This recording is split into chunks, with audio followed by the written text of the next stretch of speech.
तो आज बात करने वाले हैं हम देश के जुडिशरी सिस्टम के ऊपर, जिसके ऊपर हमें फ़क्र है, नाज है, जिसके ऊपर हमें बहुत अभिमान है, गर्व है। और हम जानते हैं कि उसमें जितने भी सिस्टम लाए गए हैं, जिन जिन देशों से उठा करके वो लाए गए हैं, उन देशों से वो आज साफ भी हो चुके हैं। लेकिन हमारे यहाँ पर अभी भी वही 1860 का घिसा पिटा कानून चल रहा है। लेकिन भाई कहना कुछ नहीं है, क्योंकि हमें उसके ऊपर गर्व है, अभिमान है, घमंड है और न जाने क्या क्या है। और इसी कानून के तहत जब एक आतंकवादी को पकड़ा जाता है तो उसके साथ में पुलिस वाले इस तरीके से फैमिलियर हो जाते हैं जैसे कि वो उनका बचपन का दोस्त हो, उसके साथ में निकलते हुए।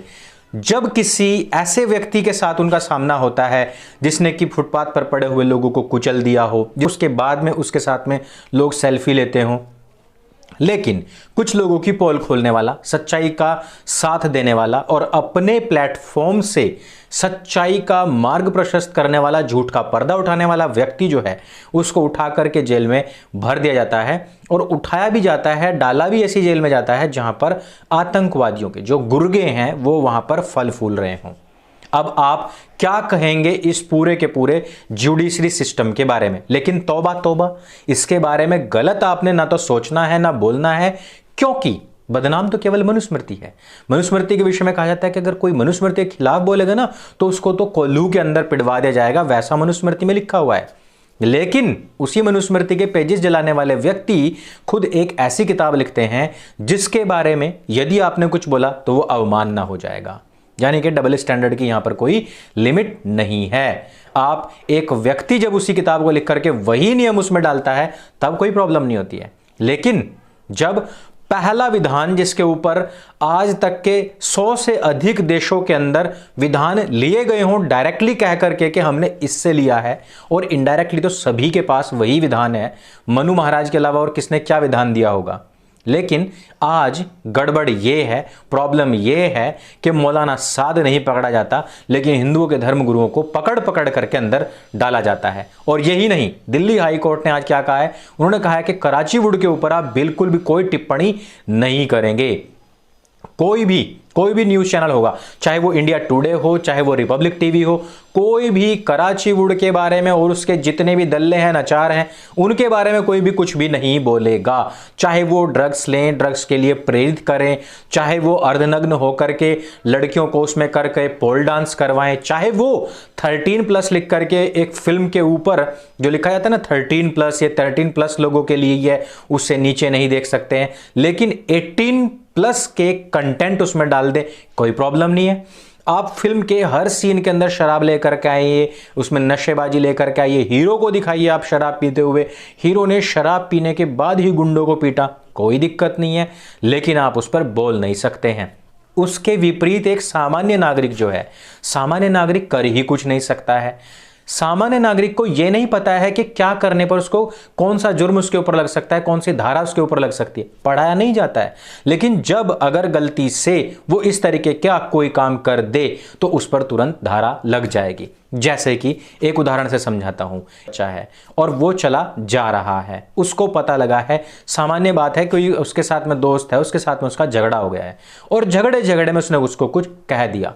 अगले दिन उस बच्चे को यह पता लगता है कि तेरे ऊपर SC ST कानून एट्रोसिटी जो है वो लग चुकी है और अब तू गैर जमानती वारंट तेरे खिलाफ लग चुका है और अब तुझे वो जमानत भी नहीं मिलेगी। पता है आप लोगों को? नहीं पता है। आपको स्कूल में, कॉलेज में कहीं पढ़ाया गया है कि आपको क्या बोलना है, क्या नहीं बोलना है? नहीं बताया जाता है। आपको तो वहां पर आर्किमिडीज और किरचॉफ और ये चैडविक यही पढ़ाया जाता है। लेकिन इसका हमारे वास्तविक जीवन से, हमारे कानून से, हमारे जीवन संबंधित जो भी कुछ उतार चढ़ाव इनसे कोई संबंध है क्या? नहीं है। आपको यह नहीं बताया जा रहा है कि आपके कानून में क्या है, पढ़ाया नहीं जा रहा है, लिखाया नहीं जा रहा है, सिखाया नहीं जा रहा है। लेकिन जैसे ही आपने उसके खिलाफ कोई काम किया तो तुरंत उठा करके जेल में डाल दिया जाएगा। और ये कौन लोग कर रहे हैं? वो लोग कर रहे हैं, मुझे हंसी आती है इस बात की कि ये वो लोग कर रहे हैं जो सनातन विधान को गाली देते हैं। सनातन विधान एक ऐसी चीज जो कि आपको गुरुकुलों में पढ़ाई जाती है, क्या करने पर क्या सजा हो सकती है, किसके साथ में क्या व्यवहार करना चाहिए, क्या नहीं करना चाहिए, सब कुछ आपको पहले पढ़ाया जाता है, बताया जाता है कि डूज एंड डोंट्स क्या हैं। आपके स्कूलों में, विद्यालयों में क्या पढ़ाया जाता है? सिर्फ आपके कर्तव्य और आपके अधिकार। उसके अलावा तो आपको कुछ नहीं पढ़ाया जाता। अगर आपको कुछ जानना है तो आपको लॉयर बनना पड़ेगा। लेकिन यहाँ गुरुकुलों में सनातन पद्धति में हर बच्चा तो लॉयर था। आयुर्वेद पढ़ाया जाता तो हर बच्चा डॉक्टर भी है। उसको वास्तु पढ़ाया जाता है क्योंकि मैंडेटरी है, तो वो वास्तुशास्त्री इंजीनियर भी है। और उसको व्यवहार कला भी सिखाई जाती है। तो उसके वजह से वो जो आप लोगों के बड़े बड़े डॉक्टर नहीं बैठते हैं, क्या क्या बोलते हैं उनको, जो आप लोगों की जो कंसल्टेंसी करते हैं, वो कंसल्टेंट भी होते हैं और व्यवहार कुशल नागरिक भी होते हैं, और पति और भाई और बेटे भी होते हैं, बहन बेटी भी होती हैं, पत्नी भी होती हैं, वो व्यवहार कुशल। तो आज जो लोग इतने संकीर्ण हो चुके हैं, जो इतने लोग सिकुड़ चुके हैं अपने अपने दायरों में, वो लोग उस वृहद शिक्षा प्रणाली को गाली देते हैं और उनकी किताबों को जलाते हैं। उसका कारण यही है क्योंकि इनके जो अलग अलग स्तंभ, अलग अलग धंधों के जो स्तंभ बने हुए हैं, किसी ने खाकी कपड़े पहन के, किसी ने सफेद कपड़े पहन के, किसी ने काला कोट डाल के, ये जो धंधेबाजी चल रखी है ना, ये नहीं चल पाएगी। क्योंकि जनता सीख जाएगी, जनता जान जाएगी कि डूज एंड डोंट्स क्या है, विधि विधान क्या है। ये अगर सब जान जाएंगे तो अपराध कम होंगे, और अपराध कम होंगे तो घूसखोरी कम हो जाएगी, केस कम लड़े जाएंगे। तो इन लोगों को कौन विधाता मानेगा? ये जो काले कोट वाले हैं, इनको विधाता कौन मानेगा? क्योंकि यही तो फैसला करते हैं। तो पहले अपनी जनता को बुद्धू बना के रखो, आंखों पे उसके काली पट्टी बांध के रखो, और फिर कहो कि अब तुमने ये गलत कर दिया, अब तुमने वो गलत कर दिया। यही होता था अंग्रेजी कानून में, और यही है ये जो आज जो हमारा पूरा सिस्टम है। ये क्या है? ये वो कानून है जो यहां हिंदुस्तानियों को अपने कब्जे में करने के लिए अंग्रेजों ने बनाया था। उसी को हमने आज तक धक्का दे करके चला रहे हैं, और इसमें कोई रिफॉर्म भी आज तक नहीं हुआ है। और रिफॉर्म हो भी कैसे? मैंने बताया आप लोगों को कि उनको सर्वे सर्वा, उनको भगवान का दूसरा रूप, उनको अधिष्ठाता विधाता कौन कैसे मान सकेगा? नहीं तो फिर तो अब यहां पर हमारा जो कोर्ट रात को 2 बजे तक खुल जाता है, वो कोर्ट कहता है कि हम अर्णव गोस्वामी की जमानत याचिका को खारिज करते हैं, और उनको नीचे सेशन कोर्ट में जाना चाहिए, और सेशन कोर्ट में जाकर के वहां से उनको बातचीत करके तब वापस आना चाहिए। लेकिन जो कार्रवाई हो रही है, क्या वो सेशन कोर्ट के लायक थी? AK-47 14 लोग टांगे हुए घर में छापामारी करते हैं, सीधे डायरेक्ट पहुंच जाते हैं। सेशन कोर्ट से चलने थे तो सेशन कोर्ट जैसी कार्रवाई भी होनी चाहिए थी। जो व्यक्ति को समन दिया जाए, बोला जाए उसको, आप आइए यहाँ पर, तब तो चीज़ें हों भी, तब तो बातें हों भी। लेकिन चलो हम मान लेते हैं कि सेशन कोर्ट इसके लिए उत्तरदायी है, और सेशन कोर्ट में जाकर के सब चीज़ें होंगी। लेकिन नागरिकता तो सबकी समान है, नागरिक तो सब समान है, चाहे उसमें अर्णव गोस्वामी हो और चाहे उसमें सलमान खान हो। तो वहां पर बराबरी क्यों नहीं है? जब मौलाना साद भी इस देश का नागरिक है, और आसाराम भी इसी देश का नागरिक है, और यहां तक कि जामा मस्जिद का जो इमाम है वो भी इसी देश का नागरिक है, तो इन सब में असमानता क्यों?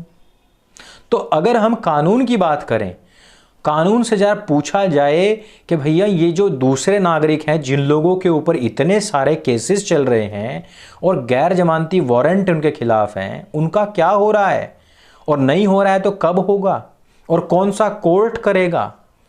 जिन जिन कोर्ट में जहां जहां पर जिस जिसके ऊपर जो जो कुछ भी आरोप लगे, उनकी तो बाहर से बाहर जमानत हो जाती है। लेकिन ये केस जो बंद हो चुका था उसमें भी आप, और यही नहीं, मुझे तो हैरानी इस बात की हुई कि दिल्ली के अंदर जिस समय पर कपिल मिश्रा जी जाकर के अपने दोस्तों के साथ, मित्रों के साथ में धरना प्रदर्शन कर रहे थे और कह रहे थे कि भाई उनको अभी रिहा किया जाए, उनको यहीं दिल्ली की पुलिस, केंद्र सरकार की पुलिस उठाकर गिरफ्तार कर लेती है। ये दूसरी बात है कि नेता उस समय पर कह रहे हैं कि तानाशाही नहीं चलेगी। नेताओं से मैं पूछना चाहता हूं, किसकी तानाशाही नहीं चलेगी भाई? दिल्ली के अंदर किसकी पुलिस है? आप क्या कहना चाहते हैं? किसकी तानाशाही नहीं चलेगी दिल्ली के अंदर? स्पष्ट करना चाहिए, क्योंकि ये जो पूरा का पूरा जुडिशरी सिस्टम है, ये जो पूरा का पूरा, मैंने बताया ना आपको कि काले कपड़े, खाकी कपड़े और सफ़ेद कपड़े जो हैं, इन कपड़ों के जो रंगों के दरमियान जो कानून चल रहा है, और उस दरमियान कानून के जो आम इंसान पिस रहा है, उसका ब्यौरा कोई नहीं देने वाला है, उसके बारे में कोई बात करने वाला नहीं है। इस वजह से आम जो लोग हैं, आम जनता जो है, वो हमेशा पीसी जाती है। इस वजह से आप लोगों को जिन भांडों के लिए, जिन नचारों के लिए, जिन दोगलों के लिए आज ये बात हो रही है कि उनके ऊपर कोई भी न्यूज़ चैनल कुछ भी नहीं बोलेगा, हम आम जनता का, आम नागरिकों का ये कर्तव्य बन जाता है, धर्म बन जाता है कि हम उन भांडों को, उन नचारों को बिल्कुल देखेंगे ही नहीं। तो आज ही एक नचार की फिल्म आई है और जिसमें कि वो लव जिहाद को बड़ा प्रमोट कर रहा है। हमने सबसे पहले इसको बाइकआउट करना है, यहीं से हमने शुरुआत करनी है। पिछली मूवी मिर्जापुर 2 आई थी जिसमें हमने बाइकआउट किया था। अब सब लोग कह रहे हैं ना कि मिर्जापुर 2 को मिला जुला समर्थन मिला है लोगों का, यही हमने यहां पर करना है। सरकार चाहे किसी की भी क्यों ना हो, अगर वो अकर्मण्य है, अगर वो आगे बढ़ करके हमारे लिए, हिंदुओं के लिए, सनातन के लिए, राष्ट्र के लिए लड़ने वाले लोगों के लिए आगे नहीं बढ़ सकती है, तो हमें उनको भी उनके असली रंग दिखाने की आवश्यकता है। संभवतः निकट भविष्य में ही आप लोगों को ये सब चीज देखने को मिल भी जाएंगी। तो इस वीडियो में सिर्फ इतना ही। इस वीडियो का मेरा मकसद सिर्फ ये बताना है कि हमारा जो 1860 का बना हुआ कानून अंग्रेजों के द्वारा हिंदुस्तानियों को दबाने हेतु बना था, वही ज्यों का त्यों चल रहा है। और इन सब का जो बेनिफिट है, ये खाकी वाले, ये सफ़ेद धोती वाले और ये काले कोट वाले इसका पूरा बेनिफिट उठा करके 130 करोड़ की जनता का कठपुतली बना करके मूर्ख बना रहे हैं। इसका एक ही इलाज है, आप लोगों की जागरूकता, और जिन लोगों का ये समर्थन करें उन लोगों का बायकॉट तुरंत कर दीजिए आप। मेरे संग बोलिए सत्य सनातन वैदिक धर्म की जय। जय हिंद, वंदे मातरम।